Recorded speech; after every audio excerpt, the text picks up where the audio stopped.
Pemirsa, Gubernur Jakarta Pramono Anung tegas menolak kedatangan atlet senam Israel untuk berlaga di Jakarta 19 Oktober mendatang. Pramono tidak akan mengizinkan kontingen Israel ikut serta dalam ajang olahraga apapun di Jakarta karena akan menyulut kemarahan publik. Rencana kehadiran kontingen Israel dalam ajang World Artistic Gymnastics Championship 2025 di Jakarta pada 19 sampai 25 Oktober 2025 mendatang ditolak tegas Gubernur DKI Jakarta Pramono Anung. Bahkan Pramono juga meminta agar visa untuk tim atlet Israel tidak diterbitkan sama sekali. Ia mengingatkan jika kehadiran kontingen Israel di tengah konflik yang masih berlangsung di Gaza, Palestina hanya akan menimbulkan reaksi negatif dari masyarakat Indonesia. Padahal selama ini masyarakat Indonesia selalu menunjukkan solidaritas tinggi terhadap perjuangan rakyat Palestina. Karena nggak ada manfaatnya dalam kondisi seperti ini ada atlet, apalagi atlet gimnastik ya, itu bertanding di Jakarta dan pasti akan menyulut, membangkitkan kemarahan publik dalam kondisi yang seperti ini. Karena apapun. Diingat juga dalam pidato Presiden RI Prabowo Subianto di sidang Majelis Umum PBB beberapa waktu lalu menekankan jika Indonesia berdiri tegak mendukung kemerdekaan Palestina. Sikap ini menegaskan konsistensi Jakarta sebagai ibu kota yang menghormati arah politik luar negeri Indonesia, yakni mendukung kemerdekaan Palestina dan menolak segala bentuk normalisasi dengan Israel. Tim Liputan iNews melaporkan. Tidak hanya itu, pemerintah Indonesia resmi tak akan berikan visa untuk atlet senam Israel. Keputusan ini diambil lantaran hingga kini Indonesia tidak menjalin hubungan diplomatik dengan Israel sebelum Israel mengakui kemerdekaan Palestina.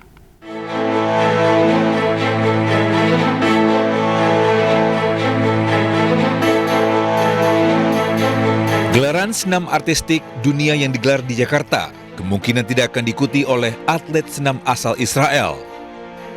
Lantaran pemerintah Indonesia dengan tegas menyatakan tidak akan memberikan visa bagi atlet asal Israel. Pemerintah pun tekankan tidak akan menjalin hubungan diplomatik dengan Israel sebelum Israel mengakui kemerdekaan Palestina. Pemerintah Indonesia tidak akan memberikan visa kepada atlet Israel yang berniat untuk hadir di Jakarta mengikuti kejuaraan senam artistik dunia yang akan diselenggarakan pada tanggal 19 sampai dengan 25 Oktober yang akan datang.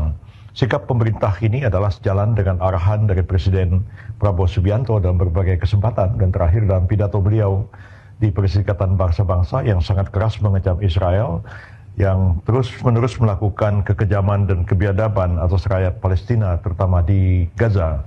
Dan pemerintah Indonesia tegas berpendirian bahwa tidak akan melakukan hubungan kontak apapun dengan pihak Israel sampai dengan Israel mengakui keberadaan negara Palestina yang merdeka. Pemerintah juga terus menerima penolakan dari berbagai kalangan atas keikutsertaan Israel dalam kejuaraan ini. Rencananya gelaran kejuaraan dunia senam artistik 2025 akan digelar di Jakarta pada 19 hingga 25 Oktober 2025 mendatang. Tim Liputan iNews melaporkan. Pengurus Besar Persatuan Senam Indonesia memastikan atlet Israel tidak akan berpartisipasi pada kejuaraan dunia senam artistik di Jakarta. Federasi Senam Internasional mendukung langkah pemerintah Indonesia. Presiden Federasi Senam Internasional, Morinari Watanabe, sudah menyatakan secara resmi untuk mendukung keputusan Indonesia. Atlet gimnastik Israel dipastikan tidak akan datang ke Indonesia. Sebelumnya, pemerintah Indonesia tidak memberikan visa kepada atlet Israel. Adapun kejuaraan dunia senam artistik ini digelar di Indonesia untuk pertama kalinya di Jakarta pada 19 hingga 25 Oktober 2025. Mereka dipastikan tidak akan hadir ya karena secara visa juga sudah di-cancel. Kemudian dan FIG juga sudah menyatakan tadi pagi kepada saya bahwa akan menyatakan satu mendukung keputusan pemerintah Indonesia dan yang kedua memastikan Israel tidak hadir. kami tahu bahwa Israel itu merupakan satu negara dari negara yang tidak punya diplomasi dengan Indonesia dan juga termasuk ke dalam calling visa. Jadi dengan demikian peraturan dari pemerintah adalah bila ada salah satu negara yang termasuk di dalam calling visa, itu kami sebagai penyelenggara harus bersurat kepada imigrasi bahwa ada dari negara tersebut. Kami sudah menyatakan itu. Kemudian dengan demikian kami sebetulnya melihat juga situasi dan kondisi dan segala macam, dan akhirnya setelah kami sampaikan juga ke FIG bahwa ini rasanya sudah tidak mungkin, ya, dan dari awal kami sudah insist sebetulnya, dan kami bersurat lagi kepada pihak imigrasi untuk dibatalkan.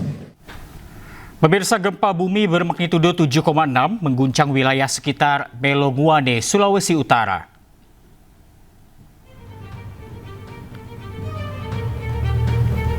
BMKG mencatat gempa berlokasi di 371 km timur laut Belonguane, Sulawesi Utara, dengan kedalaman gempa 56 km. Sejumlah wilayah di Sulawesi Utara pun menerima peringatan dini tsunami, di antaranya Kepulauan Talaut, Kota Bitung, Minahasa Utara bagian utara dan selatan. Tidak hanya itu, tsunami juga mengancam daerah Supiori, Papua.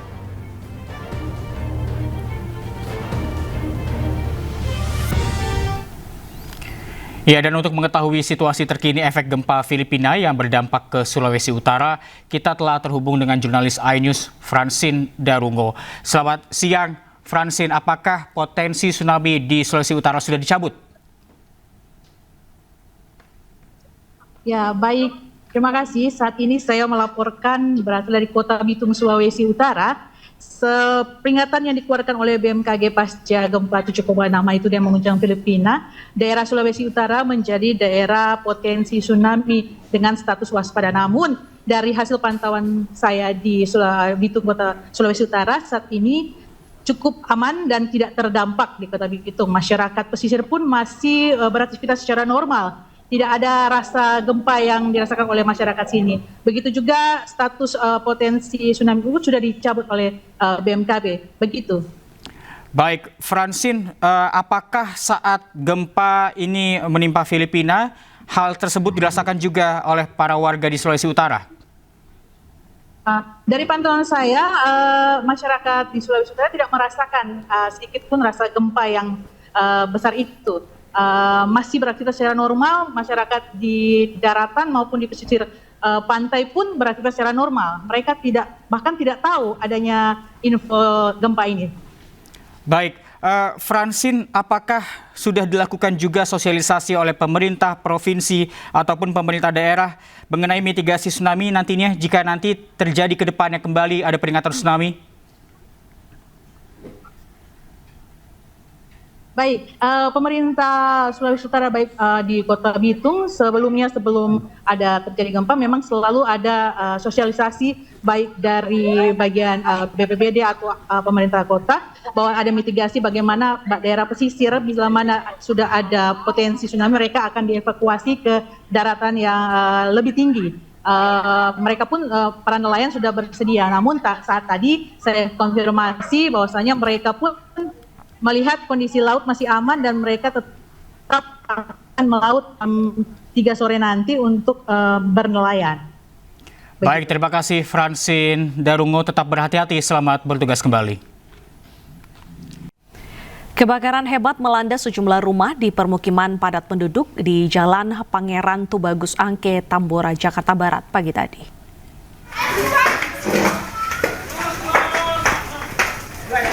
Hembusan angin yang kencang serta banyaknya bahan material yang mudah terbakar membuat kobaran api dengan cepat merambat ke sejumlah bangunan lainnya.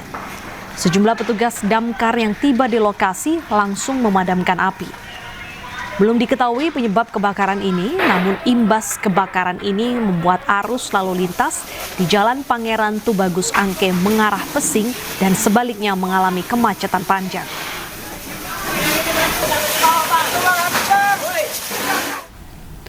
Pemirsa, gempa magnitudo 7,6 mengguncang Filipina. Otoritas setempat menyebut gempa ini berpotensi tsunami.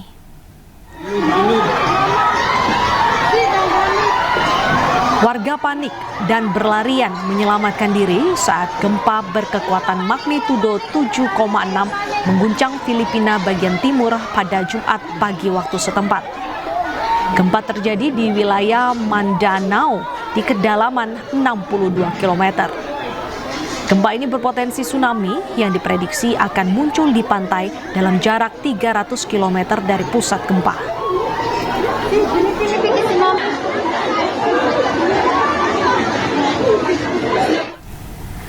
Kita beralih ke informasi lainnya, warga Palestina di Gaza menyambut dengan lega dan gembira pengumuman kesepakatan gencatan senjata. Warga berbondong-bondong turun ke jalan merayakan kesepakatan yang membawa harapan baru setelah 2 tahun genosida berlangsung.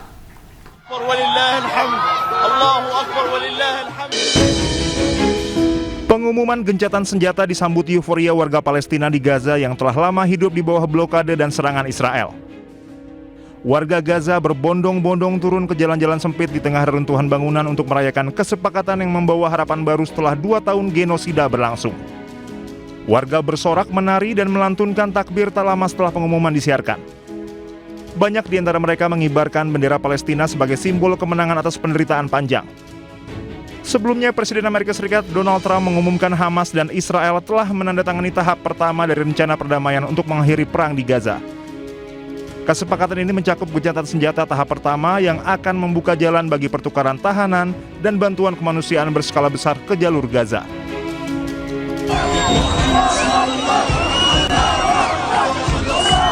Kesepakatan ini disebut sebagai langkah awal menuju rencana perdamaian komprehensif yang akan dilanjutkan dengan tahapan berikutnya, mencakup rekonstruksi Gaza, penarikan pasukan bertahap, dan pembukaan kembali perbatasan Rafah di selatan. Sukacita turut dirasakan warga Gaza yang mengungsi ke Lebanon akibat perang. Mereka turun ke jalan merayakan gencatan senjata Hamas dan Israel.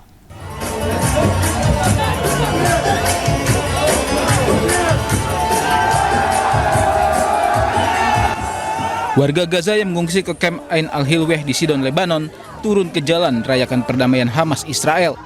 Upaya perdamaian mencakup gencatan senjata dan pertukaran tahanan. Sambil menyalakan kembang api, mereka berkeliling dan kibarkan bendera. Warga juga menari dan menyanyikan lagu-lagu kemenangan. Warga Gaza larut dalam kebahagiaan setelah selama 2 tahun mereka hidup dalam ketakutan akibat serangan militer Israel. Para pengungsi ibu-ibu juga membagi-bagikan kue dan permen bagi semua orang di jalanan. Mereka bersyukur perdamaian semakin dekat. أنسى موقف المقاومة الإسلامية في لبنان أبدا ما حيينا ولا موقف الجمهورية الإسلامية ولا موقف إخواننا العمالقة في اليمن ولا موقف المقاومة العراقية. إنه يوم مجيد لنقول الجميع شكرا لكم نحن نحو فلسطين أقرب. شكرا لكم لقد ساعدتونا للانتهاء من مرحلة اللجوء إلى مرحلة العبور. يا رب العالمين اللي الله نصر الشباب عندنا بفلسطين والله يقويهم والله يزيد النصر أكثر وأكثر إن شاء الله. وأنا كثير فرحانة وأنا من عين حلوة وبهنيهن كثير على الجهود اللي عملوها بفلسطين خصوصا بغزة. الله ينصرهم بعد. Hamas dan Israel sepakati gencatan senjata yang mencakup pertukaran tahanan hingga dibukanya akses bantuan ke Gaza. Perdana Menteri Israel Benjamin Netanyahu akan kumpulkan para pejabat tingginya untuk setujui kesepakatan tersebut. Hamas dan Israel telah menyepakati fase pertama proposal perdamaian di Gaza yang diajukan Presiden Amerika Serikat Donald Trump. Kesepakatan akhirnya tercapai usai negosiasi intensif di Sharm el-Sheikh, Mesir pada Rabu waktu setempat.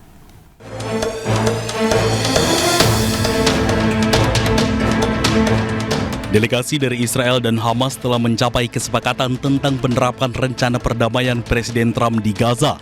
Setelah negosiasi intensif yang dimediasi oleh Amerika Serikat, Qatar, dan Turki yang dihadiri oleh perwakilan Israel dan Hamas di Sharm el-Sheikh, Mesir pada Rabu waktu setempat. Nampak para diplomat dari Turki, Qatar, Mesir, dan Israel saling menyapa dan memberi selamat atas tercapainya kesepakatan perdamaian ini. Apa yang disepakati Israel dan Hamas ini merupakan bagian dari 20 poin rencana perdamaian di Gaza yang disampaikan oleh Presiden Donald Trump. Hamas menerima rencana yang ditengahi AS dengan syarat dan menawarkan pembebasan tawaran Israel melalui mediator Qatar dan Mesir jika Israel menyetujui perdamaian abadi dan penarikan penuh pasukan Israel dari Gaza. Included. It's never happened before. Nothing like that's happened before. And our final negotiation, as you know, is with Hamas. And it seems to be going well. Perang di Gaza telah berlangsung tepat 2 tahun pada 7 Oktober lalu. Perang ini telah merenggut lebih dari 67.000 nyawa warga Palestina dan melukai ratusan ribu lainnya. Bahkan rentetan serangan Israel pun masih terus berlangsung saat perundingan damai dilakukan di Mesir. Hamas dan Israel telah menyepakati fase pertama proposal perdamaian di Gaza. Dan berikut ini poin-poin kesepakatan damai yang disetujui Hamas dan Israel. Pertama adalah Hamas dan Israel sepakat mengakhiri perang di Gaza. Kemudian memastikan penarikan pasukan pendudukan Israel secara penuh dari wilayah Gaza. Mengizinkan masuknya bantuan kemanusiaan, serta melaksanakan pertukaran tahanan di mana Hamas akan menukar 20 sandera hidup dengan 2.000 tahanan Palestina.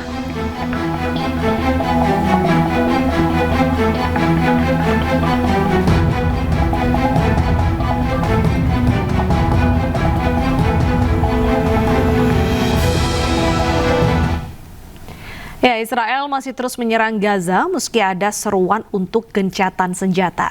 Ratusan serangan udara dilancarkan Israel di kawasan padat penduduk dalam 5 hari terakhir. Suasana mencekam masih menyelimuti jalur Gaza. Dalam 5 hari terakhir, serangan udara dan artileri Israel dilaporkan terus berlanjut meski seruan gencatan senjata dan penghentian kekerasan terus digaungkan berbagai pihak. Sejak Sabtu 4 Oktober hingga Rabu 8 Oktober 2025, pasukan Israel telah melancarkan sedikitnya 271 serangan udara dan artileri, serta meledakkan puluhan kendaraan yang dipasangi bom di kawasan padat penduduk.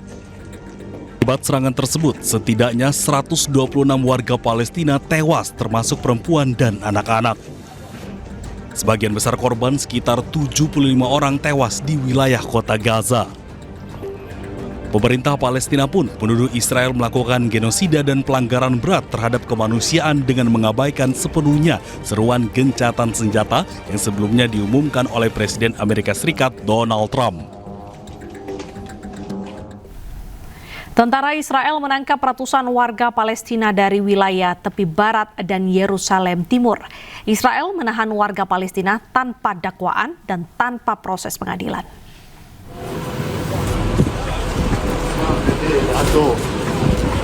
Pasukan pendudukan Israel telah menangkap sedikitnya 520 warga Palestina dari wilayah tepi barat dan Yerusalem Timur yang diduduki sepanjang bulan September 2025.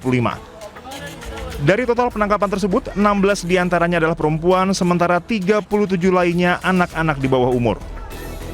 Para aktivis HAM menggambarkan gelombang penangkapan ini sebagai bagian dari pola sistematis Israel untuk menindas dan meneror warga sipil Palestina di tengah berlangsungnya genosida yang menargetkan seluruh lapisan masyarakat, termasuk perempuan dan anak-anak. Laporan ini juga menyoroti peningkatan signifikan dalam penggunaan penahanan administratif. Sebuah kebijakan yang memungkinkan Israel menahan warga Palestina tanpa dakwaan dan tanpa proses pengadilan selama berbulan-bulan bahkan bertahun-tahun. Sepanjang September lalu, otoritas pendudukan Israel mengeluarkan 566 perintah penahanan administratif. Sebagian merupakan perpanjangan dari penahanan sebelumnya. 3 di antara perintah itu diterapkan terhadap tahanan perempuan Palestina.